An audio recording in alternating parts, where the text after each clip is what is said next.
It is an ancient and profound question. Why, if God created the world and saw that it was good, is there murder and war, poverty and hunger, and an ecosystem in grave danger? My name's David Woodall with the United Church of Canada and the Emsdale Pastoral Charge. Why, if God created the world and saw that it was good, do we hate each other, tear relationships apart, and sometimes seem so greedy and selfish? The ancient writers of faith had an answer. They wrote it symbolically in the book of Genesis. The woman saw how beautiful the tree was and how good its fruit would be to eat. And she thought how wonderful it would be to become wise. So she took some of the fruit and ate it. And then she gave some to her husband, and he also ate it. As soon as they had eaten it, they were given understanding. The mixed message that somehow the first man and woman did something wrong hides the essential truth that it was God who gave humanity the freedom to choose.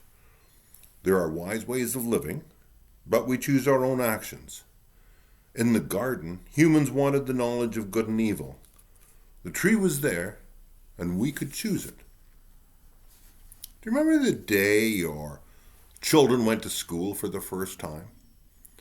You walk or drive them to school or to the school bus, and you leave them. And in that moment of leaving them, you know they're going to grow up. You know on that day that they are leaving the cocoon that you have created for them in the first part of their lives. They are taking their first steps out into the world, a world that can be both good and bad. They eat of the tree which gives them the knowledge of good and evil. Would like to say, as I'm sure God wanted to say, you may eat of the fruit of any tree in the garden, except that tree gives you the knowledge of what's good and what is bad. You mustn't eat of that tree. If you do, you'll die the same day. Well, Adam and Eve didn't die the same day, but they became human. And I wonder if God there was being like a parent. I want you to grow up. I don't want you to grow up. How can I leave my little baby here in the hands of the school? How can I not? I will tell them not to eat of that tree. As soon as they had eaten it, they were given understanding and realized that they were naked, so they sewed fig leaves together and covered themselves. As your children get older, they reach a point where they no longer run naked around the house. With knowledge always comes responsibility and action. With Adam and Eve's choice, their innocence and their harmony with the garden were gone. When our children reach those magic points, that first day of school, the day they no longer run naked around the house, they lose their innocence, and the harmony of childhood becomes a turmoil of young adulthood. They're growing up. And that's what we are all to do.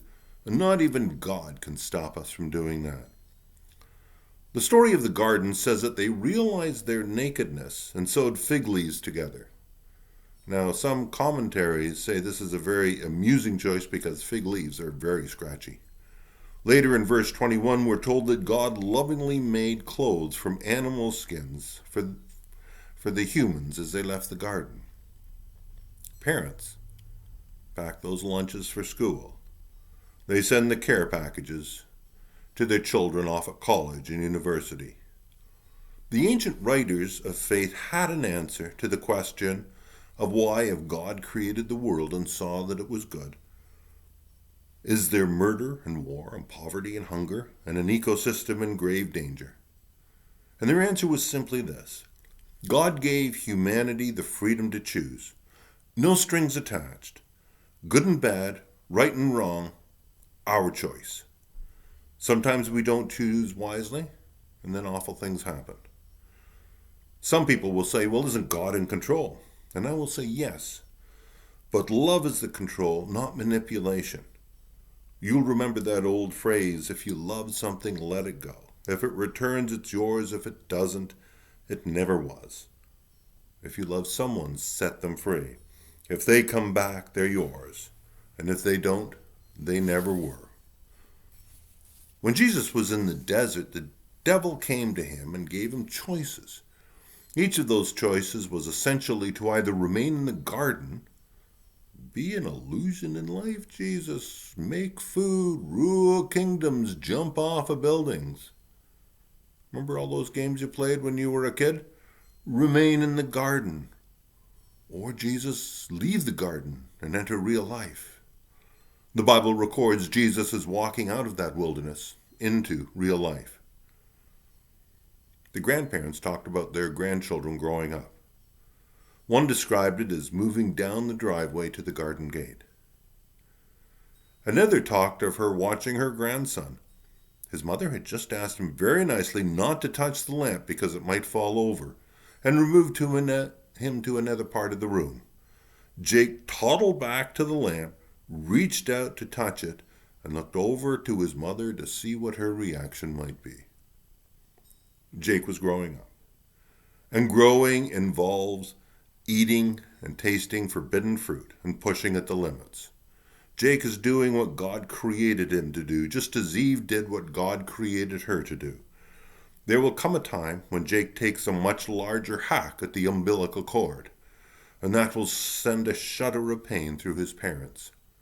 Psychologists call it differentiation. We used to call it growing up.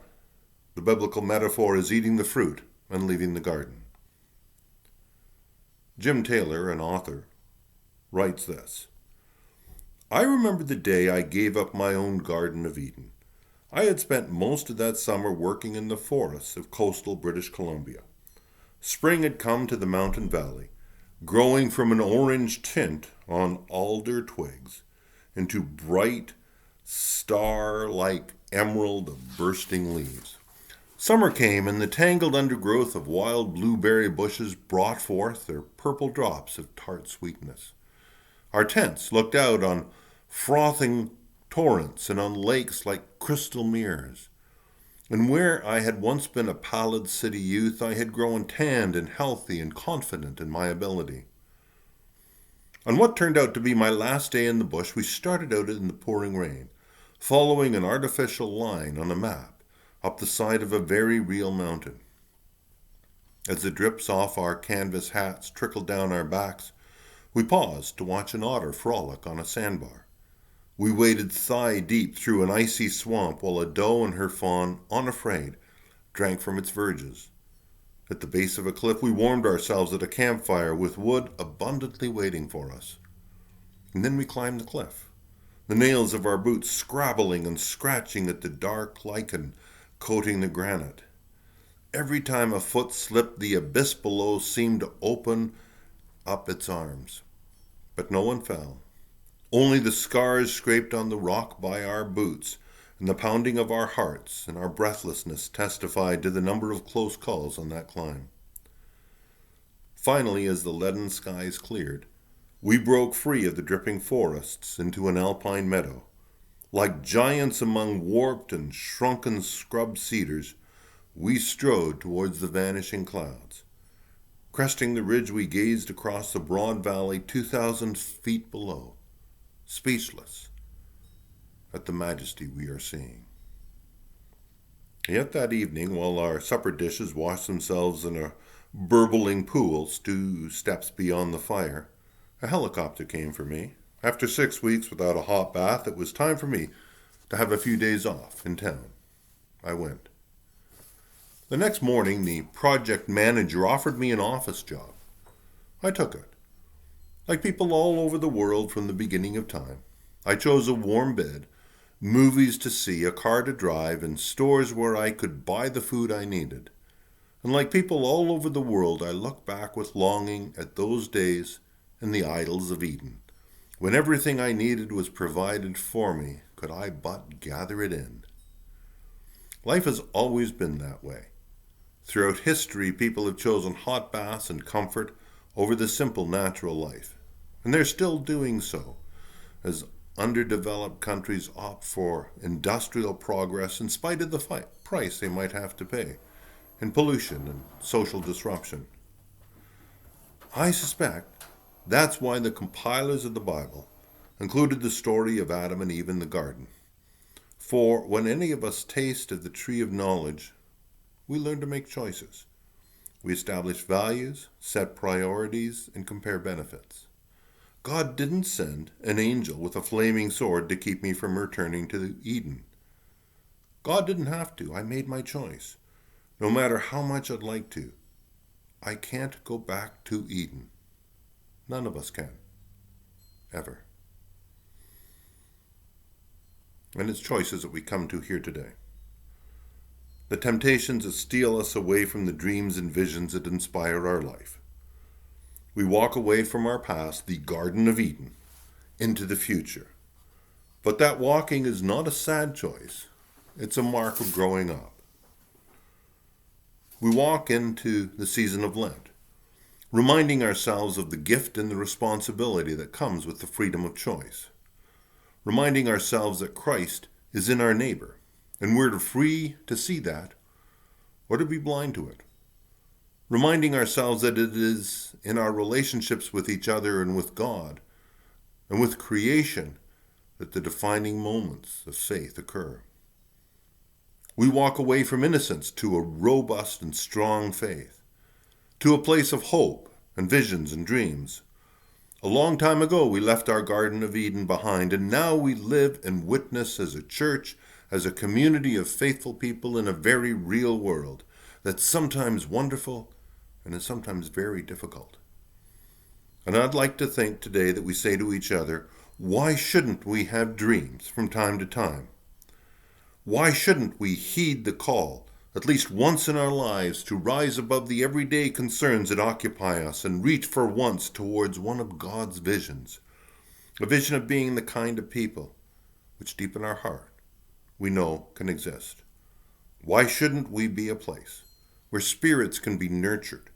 Why shouldn't we be a place where as young people and old people we can come together, trust each other, find Christ in each other, and reach out in the name of God to make a difference in our communities and in the world? There is a place in our lives for dreams and possibilities and hopes. For a brief period of time, our paths cross, and we journey together. Each of us have left our Edens behind. We can see on one side the temptations that steal our dreams and visions from us. And on the other side are those dreams and visions. We are choosing our future. We have the freedom to choose. What a privilege. What a responsibility. Choose wisely. God bless you now and always. Amen.